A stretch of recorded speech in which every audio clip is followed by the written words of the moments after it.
नमस्कार दोस्तों, स्वागत है आपका अपने YouTube channel PC study point में। आज की वीडियो हम बात करेंगे कोहलबर्ग के नैतिक विकास के सिद्धांत के बारे में। तो चलिए करते हैं स्टार्ट इसको। सबसे पहले है जो कोहलबर्ग का जो सिद्धांत था वो था नैतिकता के बारे में। तो चलिए स्टार्ट करते हैं। नैतिकता होती क्या है, नैतिकता के अर्थ के बारे में जान लेते हैं। जो सबसे पहला जो प्रश्न यहाँ से बनता है वहीं से स्टार्ट करेंगे। जो नैतिक व्यवहार है वह जन्मजात नहीं होता है। अब क्वेश्चन यहीं से बनता है, पूछ लेता है टेट वगैरह में कि जो नैतिकता है वो जन्मजात होती है या उसको अर्जित किया जाता है। तो यहाँ से क्लियर हो जाएगा कि जो नैतिकता है वह जन्मजात नहीं होती है, उसको अर्जित किया जाता है। यानी कि जो हमारा सामाजिक परिवेश होता है उसके माध्यम से उस हम नैतिकता को ग्रहण करते हैं, अर्जित करते हैं। इसे सामाजिक परिवेश से सीखा या अर्जित किया जाता है। सर्वप्रथम बालक का अनौपचारिक रूप से अपने आस पड़ोस तथा स्कूल में नैतिक विकास होता है। अनौपचारिक वो होता है जो किसी बिना रूल रेगुलेशन के होता है। एक होता है औपचारिक जिसमें हमारे रूल रेगुलेशन लागू होते हैं। अब जैसे घर है तो घर में कोई खास रूल रेगुलेशन नहीं होते हैं, तो उसको बोलते हैं हम अनौपचारिक। जो बच्चा होता है उसकी जो नैतिकता की जो स्टार्टिंग होती है वो होती है घर से तथा आस पड़ोस से। अब बात करते हैं दोस्तों हम नैतिक विकास की अवस्थाओं के बारे में।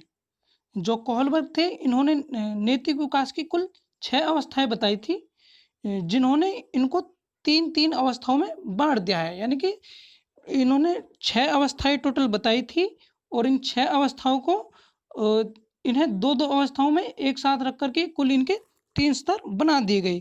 जो सबसे इनकी जो पहली अवस्था है वो है प्री कन्वेंशनल, और जो दूसरी है वो है कन्वेंशनल, और थर्ड है post conventional. Pre conventional, conventional और पोस्ट कन्वेंशनल। अब बात करते हैं हम प्री कन्वेंशनल की। जो प्री कन्वेंशनल जो अवस्था होती है इसमें जब बालक किसी बाहरी तत्व या किसी भौतिक घटना के संदर्भ में किसी आचरण को नैतिक अथवा अनैतिक मानता है तो उसकी नैतिक तर्क शक्ति जो होती है वो प्री कन्वेंशनल स्तर की होती है। अब इस जो प्री कन्वेंशनल है इसमें भी 2 अवस्थाएं उप अवस्थाएं हमें देखने को मिलती है। जो पहली अवस्था है वो है आज्ञा एवं दंड की अवस्था। अब इनको ध्यान रखो क्योंकि यहाँ से क्वेश्चन बनते हैं। अब पूछ लेते हैं कि आज्ञा एवं दंड की जो उप अवस्था है यह कौन सी अवस्था के अंतर्गत आती है। तो ये आती है पहली अवस्था के अंतर्गत, अर्थात प्री कन्वेंशनल के अंतर्गत आती है। तो दूसरी है हमारी अहंकार की अवस्था। दूसरी उप अवस्था जो है वो है अहंकार की अवस्था, स्टेज ऑफ ईगो। अब चलते हैं आगे। जो पहली है अवस्था है उसका हम करेंगे विश्लेषण। दोस्तों अगर आप वीडियो को पूरी देखेंगे तो आपका एक नंबर भी यहाँ से नहीं कटेगा, और यहाँ से जितने भी क्वेश्चन बनते हैं आप उनको हमेशा ठीक ही करोगे। तो stage of order and punishment. Kohlberg के अनुसार इस अवस्था में बच्चे का चिंतन है जो दंड से प्रभावित होता है। यहाँ से क्वेश्चन बनता है कौन सी अवस्था है जिसमें बच्चे का जो जो चिंतन है वो दंड से प्रभावित होता है, तो वो है अवस्था है हमारी आज्ञा एवं दंड की अवस्था। कोहलबर्ग के अनुसार इस अवस्था में बच्चे का जो चिंतन होता है वो दंड से प्रभावित होता है। परिवार के सभी सदस्य बच्चों को कुछ कार्य करने के लिए आदेश देते रहते हैं। इन आदेशों का पालन न करने पर बच्चे को दंडित किया जाता है। इसलिए जो बच्चा होता है वह सोचता है कि दंड से बचने के लिए आदेश का पालन करना अनिवार्य है। कम आयु में और अपरिपक्व होने के कारण बच्चा किसी कार्य को करने या ना करने का निर्णय इसलिए करता है क्योंकि वह दंड से डरता है। अर्थात आज्ञाओं का पालन जो है बच्चा इसलिए करता है ताकि उसको दंड ना मिले, क्योंकि दंड जो होता है उससे बच्चा डरता है। अर्थात आज्ञा का पालन इसीलिए करता है कि वो दंड से दंडित न हो। इस प्रकार नैतिक विकास की शुरू की जो अवस्था है उसमें दंड को ही बच्चे की नैतिकता का मुख्य आधार माना जाता है। तो यहाँ से सिर्फ एक ही क्वेश्चन बनता है, वो ये है कि वह कौन सी अवस्था है जिसमें बच्चे का जो चिंतन है वह दंड से प्रभावित होता है। तो इसका आंसर हो जाएगा आज्ञा एवं दंड की अवस्था, जो कि आती है हमारे प्री कन्वेंशनल लेवल के उप अवस्था जो है। चलते हैं आगे। दूसरी हमारी इसकी जो सब स्टेज है वो है अहंकार की अवस्था। इस अवस्था में जो बच्चे होते हैं उनके चिंतन का स्वरूप थोड़ा बदल जाता है। जैसे जैसे बच्चे की आयु बढ़ती है वह परिपक्व होने लगता है। परिपक्व का मतलब होता है मैच्योर हो जाना। तो वह अपनी आवश्यकताओं और इच्छाओं को समझने लगता है और उसके द्वारा उसकी इच्छाएं पूरी हो जाती है। ये अब यह वह अवस्था है, अगर कोई बच्चा है, अगर उसकी कोई आवश्यकता जो है वो झूठ बोलने से पूरी होती है, तो वह वहाँ पर झूठ बोलने को नैतिकता ही समझता है, वह उसको गलत नहीं समझता है। अगर कोई अगर भूख लगी है और वह चुरा कर खाना खा लेता है, तो वह इस क्रिया को अनैतिक आचरण नहीं समझता है, वह इसको नैतिक ही समझता है। वह ऐसा क्यों करता है? क्योंकि उसका जो चिंतन है वह अहंकार की अवस्था से गुजर रहा होता है। आगे है हमारा दोस्तों दूसरा जो स्तर है इसका, वह है कन्वेंशनल स्तर, यानी कि कन्वेंशनल लेवल। इसके अंदर दो उप अवस्थाएं आती है। पहली है प्रशंसा की अवस्था और दूसरी है सामाजिक व्यवस्था के प्रति सम्मान की अवस्था। तो स्टार्ट करेंगे हम प्रशंसा की अवस्था से। प्रशंसा की अवस्था, इस अवस्था में जो होते हैं बच्चे जो जो भी करता है वह दूसरों के द्वारा उसकी प्रशंसा करवाने के लिए करता है। यह वह अवस्था होती है जिसमें जो बच्चे होते हैं वो किसी कार्य को इसलिए करते हैं ताकि जो समाज के लोग हैं उसकी प्रशंसा करें। जब उसे पता होता है कि दूसरे लोग उसकी प्रशंसा पाने के लिए ऐसा करते हैं, दूसरी ओर समाज के सदस्य जो होते हैं बच्चों से विशेष अपेक्षाएं करने लगते हैं। जो समाज के सदस्य होते हैं वे बच्चों से एक विशेष प्रकार की अपेक्षाएं करने लगते हैं, तो वह समाज से उन्हें स्वीकृति मिलने लगती है। इस अवस्था में बच्चे उन्हीं व्यवहारों को उचित व नैतिक मानते हैं जिनके लिए वे परिवार, स्कूल, पड़ोस, मित्र मंडली से प्रशंसा प्राप्त करते हैं। इस प्रकार हम कह सकते हैं कि इस अवस्था में जो बच्चे का चिंतन होता है वह समाज और उसके परिवेश से निर्धारित होता है। चलते हैं इसकी दूसरी उप अवस्था पर। यह है हमारी सामाजिक व्यवस्था के प्रति सम्मान की अवस्था। नैतिक विकास की यह अवस्था जो उप अवस्था है जो है अत्यंत महत्वपूर्ण मानी जाती है। अब इसके बारे में जो कोहलबर्ग कहते हैं कि समाज के ज़्यादातर जो लोग होते हैं यानी कि जो सदस्य होते हैं नैतिक विकास की इस अवस्था तक पहुंच जाते हैं। अब यहाँ से क्वेश्चन बनता है कि कोहलबर्ग के अनुसार वह कौन सी उप अवस्था है या फिर वह कौन सी अवस्था के अंतर्गत उप अवस्था आती है जहाँ पर समाज के लोग जो है अधिकतर पहुंच जाते हैं।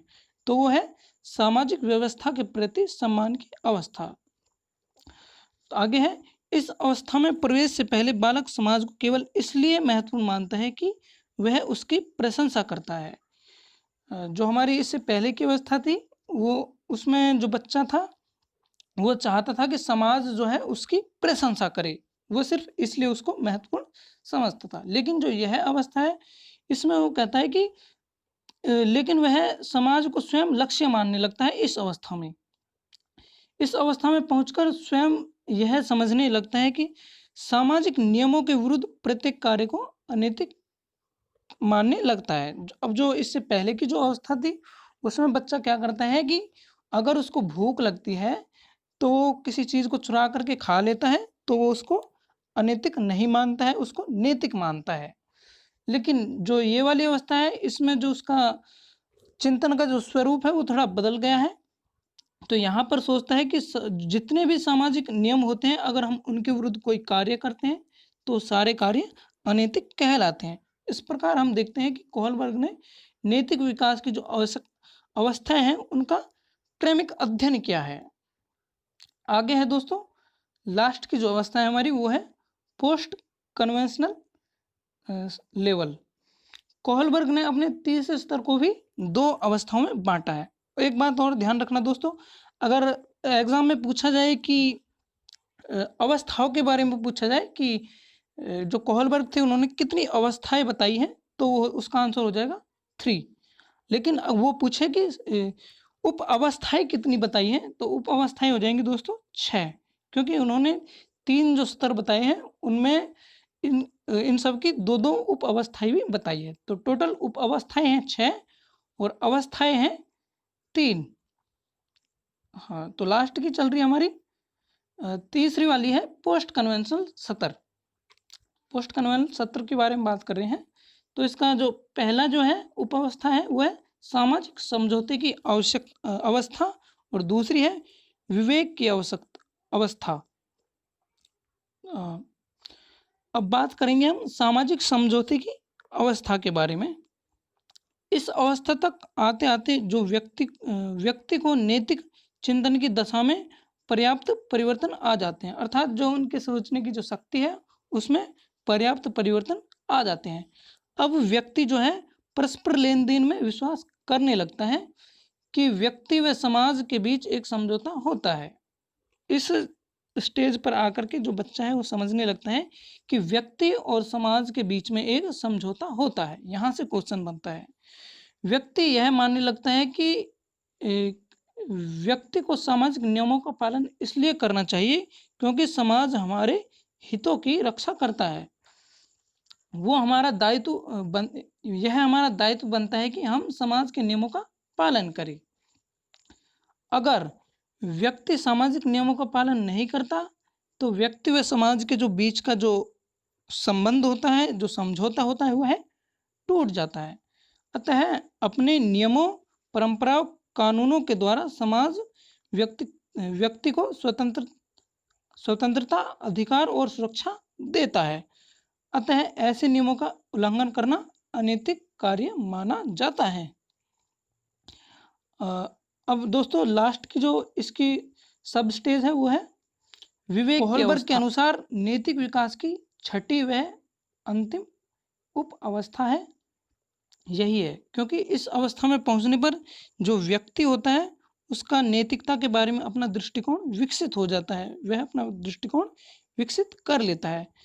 व्यक्ति जो है उसमें विवेक पैदा हो जाता है। व्यक्ति के अब अच्छे, बुरे, उचित, अनुचित आदि विषयों पर स्वयं के व्यक्तिगत विचार जो है वो विकसित हो जाते हैं। यहाँ से क्वेश्चन बनता है कि वह कौन सी अवस्था है जिसमें जो बच्चा है उसके व्यक्तिगत विचार विकसित हो जाते हैं, तो वो है विवेक की अवस्था। तो अब व्यक्ति के नैतिक विकास का एकमात्र आधार जो है वो विवेक ही बन जाता है। इस अवस्था में व्यक्ति नियमों का पालन स्वयं के दृष्टिकोण से प्रेरित होकर करने लगता है।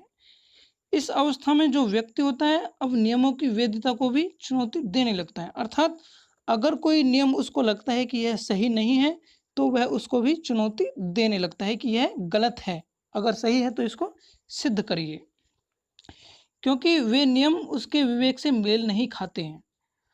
अब व्यक्ति केवल विवेक के आधार पर ही जीवित रहने का आदी हो जाता है। अब व्यक्ति के लिए वही आचरण नैतिक होगा जो उसके स्वयं के विवेक का समर्थन प्राप्त कर लेगा, अर्थात जो उसके विवेक से जो मेल खाएगा वही उसी को वह सही मानेगा, उसी को उचित मानेगा, उसी को नैतिक मानेगा। यदि उसको लगता है कि यह कार्य जो है ये गलत है, यह कानून गलत है, तो उसके विरुद्ध क्या करता है, उसकी वैधता जो है उस पर सवाल उठाने लगता है। तो दोस्तों ये था आज का हमारा सिद्धांत। तो अगर अभी तक आपने हमारे चैनल को सब्सक्राइब नहीं किया है तो कर लीजिए। मिलते हैं नेक्स्ट वीडियो में, तब तक के लिए जय हिंद, जय भारत।